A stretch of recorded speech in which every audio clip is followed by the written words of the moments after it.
तो फिल्म की शुरुआत में हम एक कपल को देखते हैं जो पार्क में थी। दोनों वैलेंटाइन डे मना रहे होते हैं। इसी दौरान कोई कैमरा से इनकी फोटोज भी ले रहा था। खैर वो लड़का उस लड़की को प्रपोज कर देता है और लड़की भी खुश होते हुए उसे शादी के लिए हाँ बोल देती है। तभी उस लड़के को कॉल आती है जो उस कैमरामैन की ही थी। दरअसल इन्होंने उस कैमरामैन को हायर किया था ताकि वो इन पलों की फोटोज ले सके। वो कहता है कि फोटोज ठीक नहीं आई हैं, इसीलिए वो ये सब दोबारा करे। वो लड़का उस पर थोड़ा गुस्सा करता है, लेकिन फिर दोनों दोबारा वो लम्हे बनाने लगते हैं और कैमरामैन ये सब रिकॉर्ड करने लगा। लेकिन तभी वहाँ एक किलर, एक कातिल आ जाता है। वो चाकू सीधा लेंस में घुसा देता है जो कैमरामैन की आंख से निकलकर सीधा सर के पीछे से बाहर आता है और मौके पर ही उसकी मौत हो जाती है। फिर उसी के फोन से वो लड़के को कॉल करता है। उन्हें लगा कि ये कैमरामैन है, तो लड़की इससे तंग आकर फोन लेकर उससे बात करने लगती है, लेकिन उसे कैमरामैन का ही रिकॉर्डेड मैसेज सुनाई देता है। अब जब लड़की पलटती है तो उसके दोस्त के सर में तीर आकर लगता है और वो भी मारा जाता है। लड़की जोर से चीख पड़ी, तभी फिर उस पर भी हमला होता है। वो जान बचाकर भागती है, लेकिन हमले अभी भी उस पर हो रहे होते हैं और अब वो कार के पीछे छुप जाती है। लेकिन तभी अचानक से सब कुछ शांत हो गया। वो सोचने लगती है कि आखिर वो कौन था और कहाँ चला गया, लेकिन किलर कहीं गया नहीं होता। वो उसके पास ही आ रहा था और उस पर फिर से अटैक होने लगते हैं। लड़की वहाँ से भी भागती है, लेकिन रास्ते में गिर पड़ती है और किलर उस तक पहुँच जाता है। किलर उस पर क्रॉसबो से अटैक करता है और लड़की के पैर में तीर घुस गया था और वो चीख पड़ती है। जख्मी होने के बावजूद वो लंगड़ाते हुए किसी तरह वहाँ से भागकर एक फैक्ट्री में चली जाती है। ये एक वाइनरी थी जहाँ शराब बनती है। यहाँ पर एक गार्ड भी था। लड़की गार्ड से मदद मांगती है कि मेरे पीछे किलर पड़ा है, प्लीज मुझे बचाइए। तभी किलर भी वहाँ पहुँच जाता है। तब गार्ड उसे रोकने के लिए गन निकाल लेता है। ये देखकर किलर अपने जेब से एक चाकू निकालता है जिस पर हार्ट दिल की शेप बनी हुई थी। गार्ड के शूट करने से पहले वो चाकू उसके चेहरे पर मार देता है, जिससे वो गार्ड भी मर जाता है। और फिर लड़की को मारने के लिए वो एक बड़ा सा चाकू निकालता है। ये देखकर लड़की फिर से भागने लगी और एक मशीन के नीचे जाकर छुप जाती है। बाहर किलर उसे ढूंढ रहा था। जल्दी किलर को पता चल जाता है कि वो कहाँ छुपी हुई है। मशीन की खिड़की में हाथ डालकर वो उसका गला पकड़ लेता है, लेकिन लड़की जोर लगाकर अपना गला छुड़ा लेती है और खिड़की बंद कर देती है। किलर का हाथ दबने लगा, इसीलिए उसे अपना हाथ बाहर निकालना पड़ता है। तभी किलर को एहसास हुआ कि लड़की जिस मशीन में छुपी हुई है वो अंगूरों को पीसकर शराब बनाती है। फिर वो सीधा जाकर मशीन ऑन कर देता है। लड़की देखती है कि मशीन का एक हिस्सा उसे पीसने के लिए उसकी तरफ बढ़ रहा है। वो जोर जोर से चीखने चिल्लाने लगती है और किलर इसे एंजॉय कर रहा था। देखते ही देखते मशीन लड़की के बिल्कुल करीब पहुंच जाती है और प्रेस करते ही उसके टुकड़े टुकड़े कर देती है और फिर मशीन से शराब की तरह उसका खून निकलता है। वाइनरी में किलर फूलों से हार्ट शेप बनाता है और उसके बीच में किसी शिकारी का हार्ट छोड़ देता है, जो कि इस किलर की निशानी थी और इसका नाम होता है हार्ट आइज, क्योंकि उसने जो मास्क पहना हुआ था उसके ऊपर हार्ट शेप की आंखें बनी हुई थी, इसीलिए इस मूवी का नाम भी हार्ट आइज है। इस हादसे के बाद सारे मीडिया में ये बात फैल जाती है कि वैलेंटाइन डे के मौके पर हार्ट आइज किलर फिर से वापस आ गया है। वो चुन चुन कर कपल्स को ही अपना टारगेट बनाता है, लेकिन अगर कोई उसके रास्ते में आया तो वो उसे भी नहीं छोड़ेगा। 2 साल पहले ही ये किलर सामने आया है और तब से अब तक काफी कपल्स को अपना शिकार बना चुका है। ये सिर्फ वैलेंटाइन डे पर ही एक्टिव होता है, इसीलिए मीडिया की तरफ से सब लड़की लड़कियों से रिक्वेस्ट की जाती है कि वैलेंटाइंस डे मनाने का ख्याल छोड़ दें, किसी से ताल्लुक ना बनाए, उससे ना मिलने जाए, घर पर ही रहे, वरना हार्ट आइज किलर आ जाएगा। कुछ लड़के लड़कियां तो ये बात मान लेते हैं, लेकिन कुछ लोग ऐसे थे जिनका कहना था कि हमें डरना नहीं चाहिए। इसके बाद हम कहानी के मेन कैरेक्टर को देखते हैं जिसका नाम एली होता है। एली का अपने दोस्त से रिश्ता टूट चुका था और अब वो किसी और के साथ ताल्लुक बना चुका था, लेकिन एली ने नहीं बनाया। वो अभी भी सिंगल होती है क्योंकि आज भी वो अपने दोस्त को याद करती है। एली की दोस्त उसका चेहरा देखकर समझ जाती है कि वो अपने दोस्त की याद में उदास है, लेकिन एली बात घुमा देती है ये कहकर कि आज ऑफिस में उसे अपना एड दिखाना है, इसलिए बस थोड़ी नर्वस हो और ऐसी कोई बात नहीं है। असल में ये दोनों एक ज्वेलरी कंपनी में काम करती है जहाँ एली लीड डिजाइनर है। उसे एक एड बनाने के लिए दिया गया होता है जिसकी थीम प्यार वाली होती है, लेकिन एली का तो दिल टूटा होता है, तो वो प्यार वाली थीम पर ठीक से काम भला कैसे कर पा। वो एक ऐसा एड बना देती है जिसमें आखिर में रिश्ता टूट गया और लड़का मारा जाता है। किसी को भी जाहिर है वो पसंद नहीं आता। बॉस भी उस पर बहुत गुस्सा करती है। वो कहती है कि एली मैंने तुम पर भरोसा किया था, लेकिन एली ने उसका टाइम जाया कर दिया। तो इन सबको ठीक करने के लिए बॉस एक फ्रीलांसर को बुलाती है जिसने हाल ही में एक प्यार वाली थीम पर बहुत ही शानदार एड बनाया था और वो वायरल भी हुआ था। एली उसे देखकर घबरा जाती है कि कहीं वो मेरी जॉब ना हथिया ले, लेकिन जे कहता है कि वो एली के साथ मिलकर इस एड पर काम करेगा और अब वो दोनों एक टीम है। दूसरी तरफ हम डिटेक्टिव और फीमेल ऑफिसर को देखते हैं। वो वाइनरी वाले क्राइम सीन को इन्वेस्टिगेट करने जाती। वहाँ उन्हें एक खून से भरी अंगूठी मिलती है जो उसकी विक्टिम्स शिकारी की नहीं लगती। उन्हें लगता है कि वो किलर की हो सकती है जिस पर JS लिखा हुआ था और अब ये लोग उसे सबूत के तौर पर अपने पास रख लेते हैं। जे एली से कहता है कि आज रात तुम मेरे साथ एक प्यारी सी जगह पर डिनर पर चलो जहाँ कपल्स आते हैं, यानी वो लवर्स की जगह हो। ये डिनर सिर्फ एड के लिए होगा, क्या पता उन्हें कोई अच्छा आइडिया मिल जाए। वो कहता है कि ये एक तरह की डेट ही होती है जहाँ हम घूमने के लिए जा रहे हैं, मिल रहे हैं, लेकिन सिर्फ काम की हद तक। एली कहती है लेकिन आज तो वैलेंटाइन डे है। जे भी क्योंकि सिंगल था तो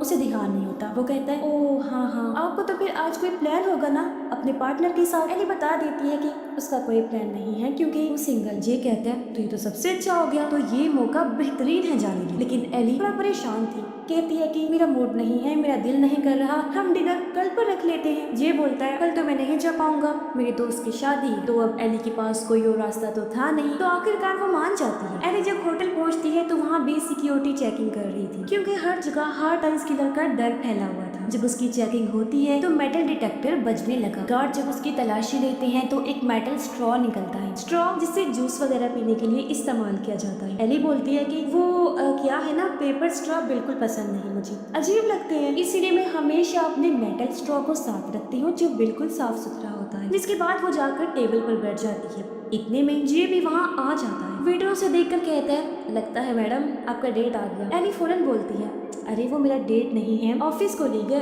और हम सिर्फ काम कर रहे हैं। फिर जे आकर उसके साथ बैठ जाता है और दोनों के पीने के लिए ड्रिंक मंगवाता है। फिर एली उसे अपने कुछ आइडियाज शेयर करती है, लेकिन वो एली को गौर से देख रहा था, शायद उसे काम से ज्यादा एली में दिलचस्पी। वो बीच में उसे कहता भी है मुझे ऐसा क्यों लग रहा है कि तुम्हारा दिल टूटा है। एली कहती है ऐसा कुछ नहीं है और तुम इन चीजों से दूर रहो, समझे। जे कहता है मैंने तो ऐसे ही पूछ लिया क्योंकि तुम्हारा एड देखकर मुझे महसूस हो गया था। लेकिन एली उसे उल्टा सीधा सुनाने लगती है कि तुम होते कौन हो मुझे जज करने वाले, तुम्हें प्यार के बारे में अगर इतना ही पता है तो फिर अभी तक सिंगल क्यों हो।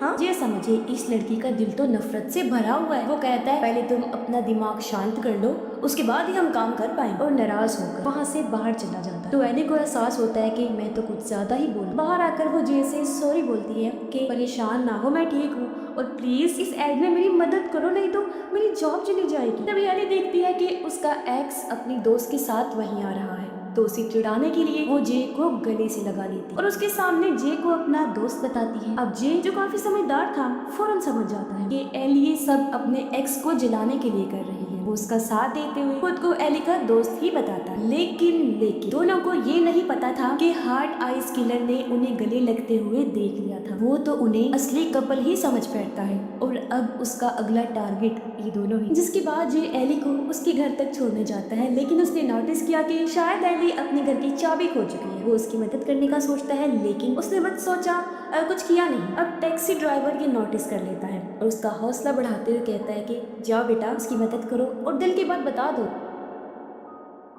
सब जे एली के पास आता है, पूछता है कोई मसला है क्या। एली कहती है वो असल में मेरी चाबी खो गई है, लेकिन कोई बात नहीं, मैं खिड़की का कांच तोड़ के अंदर घुस जाऊंगी, मेरी मालिक मकान मुझे कुछ नहीं कहेगी। लेकिन जे कहता है तुम रहने दो, कहीं चोट ना लगवा लो, मैं कुछ जानता हूँ, मैं आसानी से ये कर लूंगा बिना चोट लगाए। फिर जे मुक्का मारता है लेकिन उसे चोट लग ही जाती है। एली को एहसास हुआ कि ये सब मेरी वजह से हुआ है, इसीलिए वो जे को अपने साथ अंदर लेकर गई, उसके हाथ से कांच के टुकड़े निकालती है और मरहम पट्टी करती और बताती है कि वो पहले मेडिकल स्टूडेंट थी लेकिन उसने फिर पढ़ाई छोड़। फिर अचानक एली को याद आता है कि मैं टेबल से अपनी कोई चीज अलमारी में रखना भूल गई। वो चुपके से उसे उठाकर रखने गई, लेकिन अलमारी में किलर छुपा हुआ था, जिसे देख एली डर जाती है और वो उस पर हमला कर देता है। जो जे अकेला ही उससे लड़ने लगा, लेकिन किलर उस पर भारी पड़ता है, उसे उठाकर दीवार के साथ दे मारता है और अब वो उसे खत्म करने के लिए अपना चाकू निकालता है। लेकिन तभी एली उसके सर पर लैंप दे मारती है। मौका देकर दोनों भागकर बाहर आ जाते हैं और किलर को रूम में बंद कर देते हैं। वो सुकून का सांस अभी ले ही रहे थे कि तभी किलर चाकू को दरवाजे के अंदर घुसा देता है। अब दोनों घर से भागकर सीधा गली में आ जाते हैं। वो टैक्सी में भागने का सोच ही रहे थे कि तभी किलर टैक्सी ड्राइवर को भी मार देता है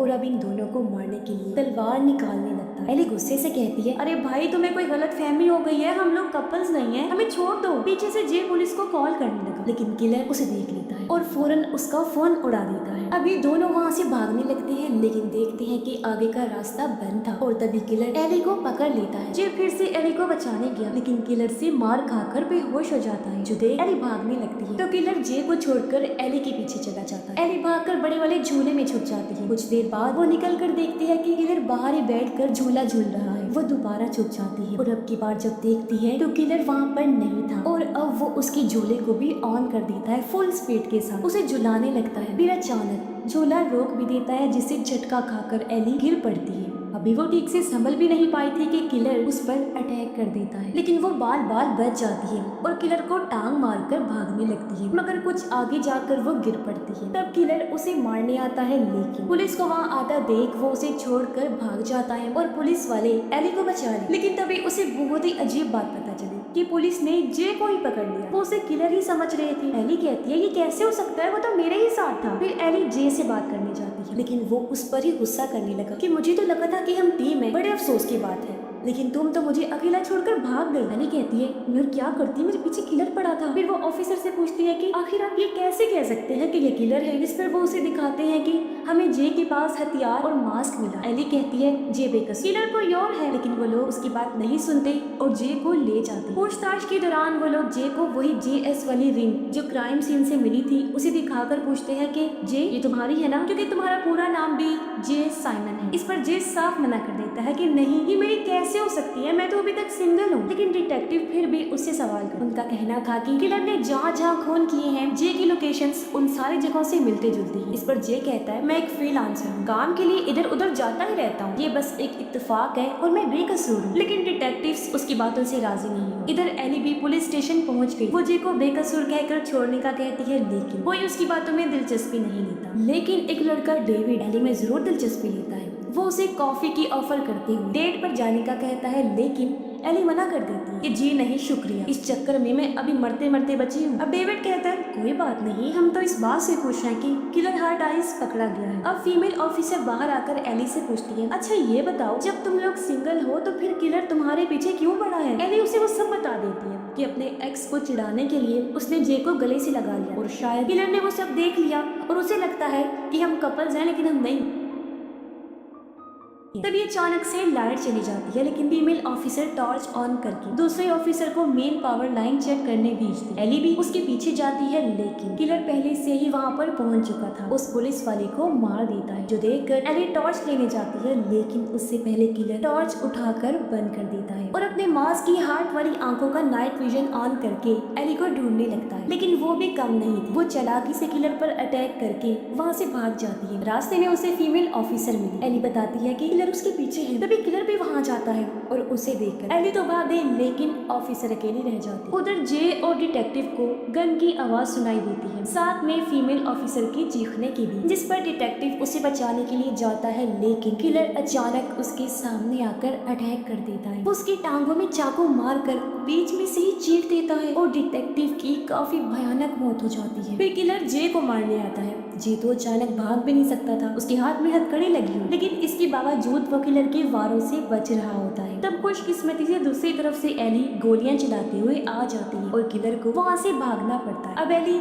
जे की हथकड़ी खोलने में मदद करती है और दोनों वहाँ से भागने लगते हैं। ये लोग एक पार्किंग एरिया में पहुँचते हैं जो कपल्स की जगह, जहाँ बहुत सारे कपल्स कार में बैठकर मूवी देख रहे हैं। किलर भी यहाँ घूम रहा था, देखता है कि यहाँ तो कपल्स का ढेर लगा हुआ है, यानी कि शिकार ही शिकार। बाकी सब लोग उसे नहीं डर रहे थे क्योंकि उन्हें लगता है कि ये कोई मास्क्ड फैन है। फिर चलते चलते वो एक आदमी को ऐसे ही काट देता है और कहता है ले भाई हैप्पी वैलेंटाइन डे। जे और एली अभी भी भाग रही होती है। तभी उन्हें एक बड़ी सी व्हाइट वैन दिखती है जिसके अंदर आकर दोनों छुप जाती है, लेकिन अंदर एक कपल था जो बातें कर रही होती है। जे और एली उन्हें रोकते हैं कि प्लीज आवाज मत करो, किलर आ जाएगा, लेकिन दोनों फुल नशे में थे, उन्हें कुछ समझ नहीं आती।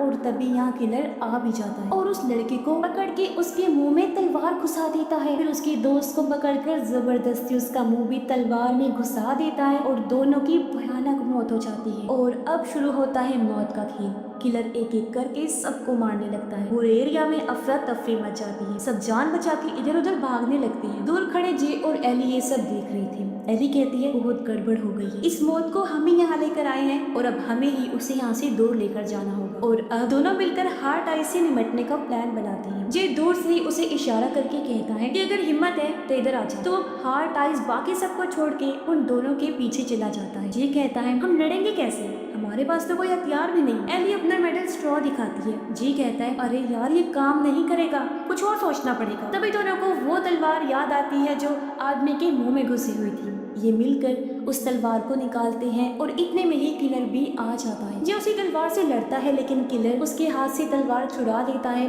और जे को नीचे गिराकर बार बार मारता है। फिर आखिर में वो अपने चाकू से जे की जान लेने वाला होता है, लेकिन तभी एली पीछे से आकर भारी सी चीज से किलर पर अटैक कर देती है, जिससे उसका सर फट गया और तेजी से खून बहने लगता है। उसका चाकू भी हाथ से छूट गया था, लेकिन फिर भी वो एली को पकड़ लेता है। एली को मुसीबत में देकर जे किलर का ही चाकू उठाकर उसकी पीठ में घुसाकर आर पार कर देता है, जिससे किलर की वही मौत हो जाती है। दोनों उसका मास्क उतारकर देखने लगे, सोचते हैं कि आखिर ये था कौन और क्यों सबको मार रहा था। खैर किलर को मारने के लिए पुलिस उन दोनों को शाबाशी देती है और कहती है कि तुम दोनों तो अब मशहूर हो जाओ, तुमने हार्ट आइज किलर की तबाही को खत्म जो कर दिया। तभी यहाँ पर फीमेल ऑफिसर आ गई जो जे को लिफ्ट देने की बात करती है। ऐसा लग रहा था जैसे वो उससे ताल्लुक बनाना चाहती है, जिससे एली को जेलसी हो रही थी। जे उसे कहता है उसे तो एयरपोर्ट जाना है, वो गाड़ी बुला लेगा, कोई बात नहीं। तो वो फोर्स करने लगी, कहती है कि कोई बात नहीं मैं छोड़ दूंगी। तो अब जे एली को आखिरी बार गुड बाय कहता है। एली कहती है ठीक है जाओ जाओ, तुम्हारी दोस्त तुम्हारा वेट कर रही है। जे कहता है वो मेरी दोस्त नहीं, और अब वो उसके साथ एयरपोर्ट के लिए निकल जाता है और एली भी अपने घर आ जाती है, लेकिन वो जे को काफी याद कर रही थी। उसे एहसास होता है कि मुझे जे से प्यार हो गया है। उसे पछतावा हो रहा था कि मैंने जे को क्यों जाने दिया। वो अपनी दोस्त को कॉल करके सब कुछ बता देती है। उसकी दोस्त कहती है वो अच्छा इंसान है, इससे पहले उसकी फ्लाइट उड़ जाए तुम एयरपोर्ट पर जाकर उसे अपने दिल की बात बता दो। तो अब एली एयरपोर्ट की तरफ भागती है और जे को ढूंढने लगती, पर तभी उसे कॉल आई जो हार्ट आइज किलर की थी। एली कॉल उठाती है और आवाज सुनते ही उसके रंग उड़ जाते। कहती है ये कैसे हो सकता है, तुम तो मर चुके थे ना। वो कहते हैं जरा दिमाग मत चलाओ, अगर अपना जे सही सलामत चाहती हो तो बताई गई लोकेशन पर आ जाओ। वो जब लोकेशन पर पहुंची तो देखती है कि हार्ट आइज ने जे को बंदी बनाया हुआ है। तो अब यहाँ पर पूरी कहानी सामने आ तो पता चलता है कि असली हार्ट आइज किलर डेविड नाम का वही लड़का है जिसने पुलिस स्टेशन में एली से बात की थी। इससे भी ज्यादा चौंका देने वाली बात ये किलर एक नहीं बल्कि दो हैं। एक तो डेविड है, दूसरी उसकी वाइफ है जो और कोई नहीं है बल्कि फीमेल ऑफिसर है जो जे को लिफ्ट देने के बहाने किडनैप करके यहाँ ले आई। एली पूछती है तुम लोग ये सब क्यों कर रहे हो, जिस पर वो कहते हैं कि हमें कपल्स को मारने में मजा आता है, बहुत सुकून मिलता है। और रही बात उस पुराने किलर की, वो तो बस हमारा कोई फैन था जो हमारी ही तरह पागल था, इसलिए सबको मारता फिर रहा था। फिर बताते हैं कि जब हमने तुम दोनों को गले लगते देखा तो सोच लिया था कि अब तुम ही हमारा टारगेट हो। अलमारी से निकलकर जिसने हमला किया था वो मेरी वाइफ, यानी ये ऑफिसर। ड्राइवर को जिसने मारा वो डेविड। पुलिस स्टेशन में डेविड ने हमला किया था और उसकी वाइफ ने जानबूझकर ऐसा दिखाया कि वो मुसीबत में है, और जब डिटेक्टिव उसे बचाने आया तो डेविड ने उसे मार दिया। और जो अंगूठी मिली थी वो मेरी वाइफ की, क्योंकि इसका पूरा नाम JS से बनता है। खैर दोनों एली को ऑप्शन देते कि अगर वो जे से वाकई में ही प्यार करती है तो उसे बचाने के लिए वो गन से खुद को शूट कर ले, और अगर नहीं करती तो वो जे को शूट कर दे, फिर हम दोनों में छोड़ देंगे। वो अपने प्यार जे को चुनते हुए माथे पर गन रख लेती है और उसके सामने कबूल करती है कि मैं तुमसे बहुत प्यार करती हूँ और तुम्हारे लिए जान दे रही हूँ। जे उसे रोकता है लेकिन एली नहीं सुनती, कहती है आई एम सॉरी, और फिर वो जे को शूट कर देती है। अब एली ने ऐसा इसलिए किया था क्योंकि वो दोनों इनके साथ खेल खेल रही। वैसे भी उन्होंने इन दोनों को मार ही देना, लेकिन एली ने जानबूझकर जे को कंधे पर गोली मारी थी जो उसे छू कर डेविड की वाइफ को लग जाती है, और डेविड को इसका बिल्कुल भी आइडिया नहीं था। वो तो हंस रहा था। फिर जब उसने उसे गिरते हुए देखा तो उसे पता चला। वो अपनी वाइफ को देखने लगा और मौका पाकर जे और एली भागने लगते हैं, लेकिन ज्यादा दूर नहीं भाग पाते। डेविड जे को पकड़ लेता है और उसकी वाइफ भी खुद को संभाल कर उठती है और एली को पकड़ लेती है, और दोनों उन्हें एक साथ खत्म करने वाले होते हैं। लेकिन तभी जे चालाकी से डेविड की जेब से तीर निकाल कर उसके सर में घुसा देता है। एरो उसकी एक आंख से होते हुए नाक से बाहर निकलता है, जिससे वो झटपटा कर मोमबत्तियों के बीच जाकर गिरता है। एली भी उसकी वाइफ के गले में मेटल स्ट्रॉ घुसा देती है, और अब एली शदीद गुस्से में आ चुकी है। वो उसकी वाइफ को धक्का देते हुए सामने वाले स्टैचू की दीवार में घुसा देती है, जो उसके गले के आर पार हो जाता है। वो ऊंचाई पर थी इसलिए उसके जिस्म का निचला हिस्सा अलग होकर गिर जाता है। इसके बाद डेविड मोमबत्तियों से भरा जला हुआ उनकी तरफ घिसट कर आने लगता है। तब जे उसके क्रॉसबो से उस पर हमला करके फाइनली उसके भी उसकी जान ले लेता है। सब खत्म होने के बाद हम 1 साल के बाद का टाइम देखते हैं, जहाँ एली और जे का बनाया हुआ प्यार वाला एड काफी पसंद किया जाता है और उनकी खूब वाह होती है। एली अपनी कंपनी छोड़कर वापस मेडिकल लाइन में जाने का फैसला करती है। फिर वो जे के साथ डेट पर गई और उसे प्रपोज कर देती है। खुशी खुशी जे भी शादी के लिए मान जाता है और उनकी कहानी के साथ साथ ये फिल्म भी इधर ही खत्म हो जाती है।